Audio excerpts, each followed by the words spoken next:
Okay, so Pa, just coming off of that last game, just overall thoughts on how the team performed in Charleston?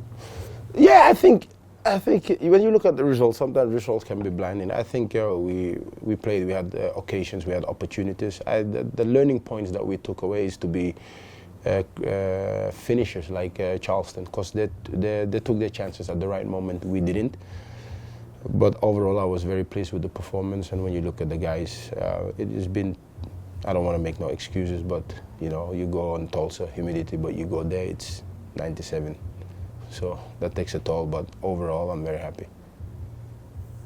How would you sum up this? First of all, nice to meet you, sir. Pleasure to meet you, sir. How would you sum up this season? Mate, you late, mate. That's a fine. You gotta buy us all drink, eh? Yeah. Can't be just showing up, eh? That's fair, right? Hey, that's fair. A drink for us. Yeah, coconut water, please. Thank you. It's hot, very good. You did. How would you sum up this season so far in your first year? For the first 6 months, obviously, you come to a whole new group. You want to set a whole new culture, a whole new buy-in. Obviously, results, injuries in the beginning was not into our favor. But I think the resilience, the determination, the desire to get better, we've seen it. And, you know, I always know this, I always say trust the process, because why is sometimes results are not always telling of what people are doing. And when you look around and you see these boys every single day, what they give us is incredible. I'm so proud of them. And we're progressing to become a better, stronger team, you know, and we have even 4 or 5 players that have been out, you know, go to national teams and all of them, and we still get results. That just tell you how strong of a mentality, but also how strong this group is. And I'm just curious to see how more we can get out of them. When you mentioned new culture, do you see it now? Like, do you see the guys responding to your way and then oh yeah, what you're building? absolutely. I mean, listen, we do it together. It's not only the players. The front office, you know, start with the first day with our president. When we doing the Bronco test, he's out there running with them, right? So you just set the standards in terms of this is who we are, this is what we want to be, and they're also taking accountability, they're also taking responsibility, and you look at the game on Saturday, that is talent. And the same in Tulsa. They're not happy when we win because they know they can do more. They're not happy when we lose. So that just tells you what kind of culture that you create.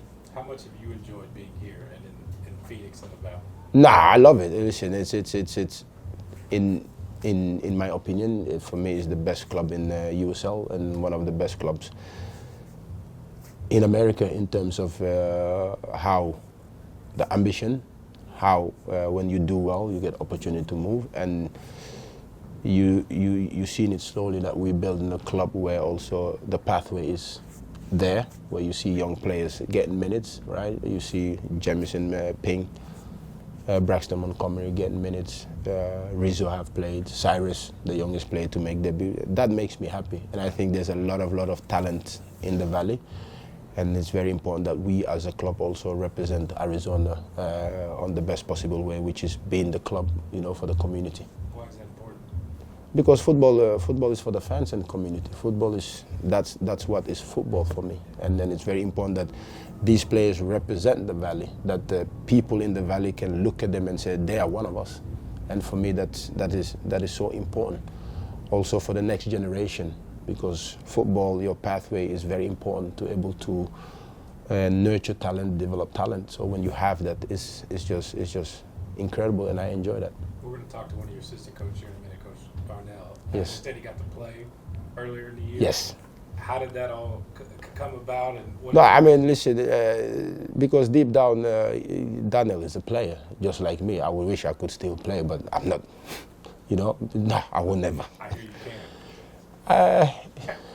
That was once in a lifetime that I came out of retirement again. No, but because we had a lot of injuries, you know, and we knew that he was a year of retiring. So for us, it made sense to sign somebody who captained this team to the championship, somebody that bleed Phoenix Rising, you know, and help us out at that moment.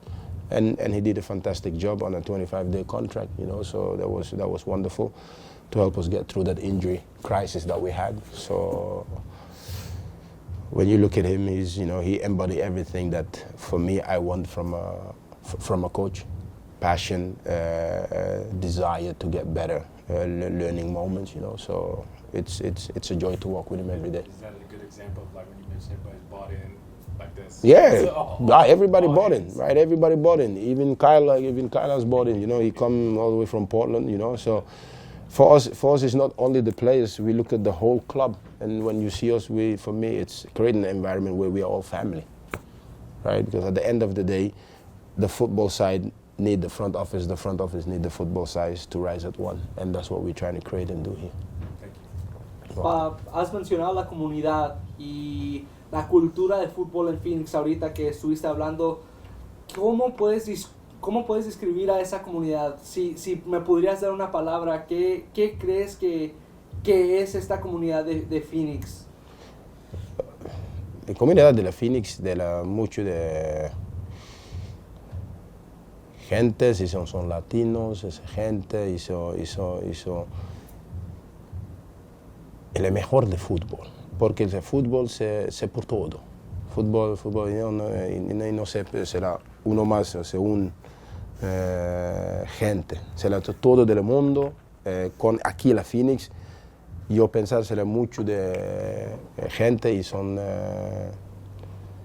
tienes mucho de fútbol, es muy importante por la comunidad. Para mí es el número uno. Fútbol está el número uno por la jugador, está el número uno por las fans, por la comunidad, por las todas personas. Phoenix está muy bien. Y también cuéntame sobre pues tu camino aquí por Rising. Obviamente inicialmente fuiste muy criticado por lo que sea, por el inicio en esos primeros 6 partidos. ¿Qué son tus palabras para las críticas ahorita, ya que se encuentran en el quinto lugar de la conferencia oeste, ya que empiezan a encontrar su rumbo y su camino? Este momento es muy importante, etapo, papi, porque fútbol es un cambio todo día. Es muy importante el proceso a la Phoenix Rising y el continuar paso a paso. You mentioned that kind of clinical nature that Charleston have about them. How far off do you think this squad is from maybe reaching that level? I don't think we're far off, you know. I think it's more about just the moment of sometimes realization in the game where you just go and you just hit 3-4-0, 5-0. Are we capable of 100%? Right? That's the moment that you win. That's why sometimes result like this, it can be good in a way of we learn. That's why when people talk about, yeah, you lost a game. We didn't lose a game, we learned. So what were the learnings we took away from the game? Being critical and clinical, right? 1, take your chances when they arrive. Hope got 3, but he made 1, right? They had what? How many 100% chances you can say that they had? Not many, but some of them, what they took it, you know, and credit to them, you know, and that's something that we learned from. What did you think about the team move that led to Hope's goal? I think it was a great goal. Again, you know, we didn't play up to our standards, I felt, and I felt that they kind of, I wouldn't say afraid, but the respect that they gave us, I think we should have done more with it, you know. But you know, again, we're in a learning process, and one of the players told me that, well, if we were to play them again, it would be a different story, and you could just see it in their eyes, and you know, it was a good lesson. But the team goal, we know that we're capable of doing that more and more, and that's now is the challenge. And then as for Darius, he started over the weekend. What do you think about his performance? I think Darius has given us what we expect of him, a very intelligent player who we know can play multiple positions, part of a championship team here, you know, so he has that experience as well, which also for us is very invaluable. So I'm very happy with his performance and the way that he's trending, and I'm happy that he could get the monkey off his back by scoring goals as well. You signed Jamison Payne just shy of his 17th birthday, so what are your thoughts on his progress and him making the roster? I think he's progressing well. Obviously, he's one of our biggest talent in the club, and to have him sign a first team deal means a lot to the club. being a young professional, every day it's progressing steps. There will be some ups and downs, but I think he's progressing the right way, which we are very happy with. And he has a long future ahead of him. So again, we're talking about a 17-year-old who has maybe 10 games as a professional already, which is a great thing. So we just got to keep developing him. What's it like to coach such a wide range of ages? I mean, you've been guys who've done it for a long time, young kids.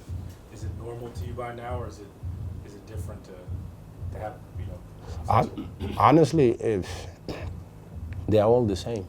The most important thing is that we got to take away that we got to treat them as human beings. And for me, that's why I always say it's about the people. It's not about the player. Because the player, you just play a game for 90 minutes, and that's all he does. And we're not special in that sense, right? The special people are the ones that are saving lives, working every day. We do something that we chose to do, right? So, and the age doesn't matter because it's sports, right? Are you old enough? You're good enough. But to have and deal with those different variety of age, that kind of helps me keep me young, because you kind of be able to understand what this new generation are doing, but also from that 5 seconds of it, you go to an older one, you can have another meaningful conversation. So that's the beauty of the sports, and I enjoy it every day. Always learning, right? You're always learning. I mean, the only time you stop learning is when your time on the earth is up. Obviously, you've had Sian here now for a few weeks. How would you say he's adapted into the group, and what have you seen from him? Oh, he's adapting. It's not easy to come to the heat. So for him, he's done very well. We knew what he's going to bring to us, and slowly we're seeing that. And I think this last week you can see that he's fully getting that adaptation into his body. Not only his teammates, but the weather as well. The traveling, he got to do Charleston. That was a different travel for him, where you have to make 2 flights. So I was teasing them. I'm like, this is the old MLS. Now they have charter flights, but before you had to make 2 flights to get to your destination, So he's progressing very well. Has fitness been involved in some of that progression? Did he come in? Oh yeah. Match fit? Nah, you got to impress them. Come on. He hasn't played since February, so we would be stupid to expect him to be fit. So obviously he's a professional who have kept himself fit, but by yourself is different than training in a team environment, right? So he's adapting very well, and like I say, we're happy with where it is, and he missed it. You could tell how happy he was just to be in a team environment. But he's a great guy, somebody that is very respectful, somebody that that want to help the team. Great character. Any other questions in the room? Are you expecting to have Marga back by the weekend, or? Well, Marga is coming in today. Yeah. No, I'm very happy for him. Get a couple of games in the Gold Cup. Unfortunately, Carl didn't get many minutes in the Gold Cup. Damien have yet to play, but again, to have 3 players represent us in the Gold Cup, I think that is massive. Are you expecting then Carl and Marga to be maybe able to play on Saturday? Oh yeah, I don't think that they should not. Why not? They're both fit. So we shall see. Obviously, Marga has done a little more travel than Carl. So Carl's been here now for a week. So